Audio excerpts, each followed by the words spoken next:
Bonusini menimcha hamma bilsa kerak. 225 million bonusini tasdiqladim.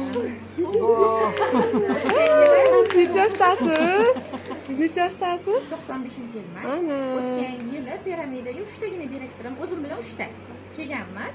Bu yil 30 ta direktor bo'lib keldik. Bunaqa joylarga kelish odamga motivatsiya beradi. Qanaqadir atrof bilan ishlashni yana ham o'rgatadi. Bunaqa joylarga men har bitta qizga kelishni maslahat beraman. Xudo xohlasa keyingi yil 100 ta bo'lib kelamiz. Ay, maşallah. Hammaga tilayman, juda ham oson. Eng katta farzandim 6 yosh. Kichkinam 8 oylik. Ularni tashlab kelib bo'lsa ham men To'rtta yana. piramidaga qizlarim bilan dam olish uchun keldim. Va Qizlarga nima deysiz? ishlayman degan odamga bu narsa hech nima to'siq bo'lmaydi. Hamma narsa o'zimizga sharoit yaratish o'zimizga bog'liq.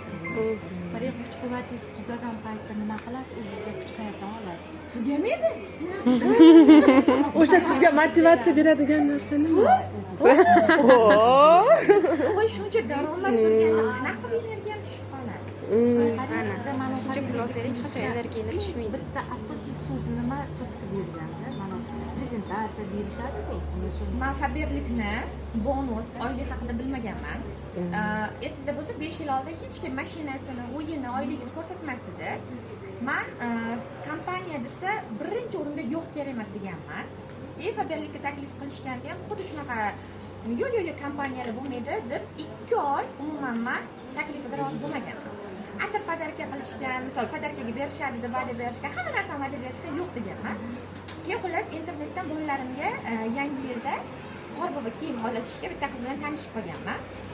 U aytgan, Faberlik kompaniyasida ishlayman, qo'limda ozroq tovarim ko'p. Menikini sotishasizmi degan. Keyin mayli deganman, endi tanishib qolganman-da, u Jizzaxda. Keyin bo'pti deganman-da, o'rtoqlarimga aytganman. Bolangga shampun ol, bolangga sovun olasanmi? Detskiy narsalar bordim. 2 soatda u qizga 500 ming zakaz yig'ib berganman. Shu ketishda menga aytgan, "Voy, Gulappa, agar o'zingiz ishlasangiz, Faberlikni portlatib yuborasiz" degan. Undan oldin nechta odam menga taklif bergan, pullar, misol, podarkalar haqida gapirgan, menga qiziq bo'lmagan.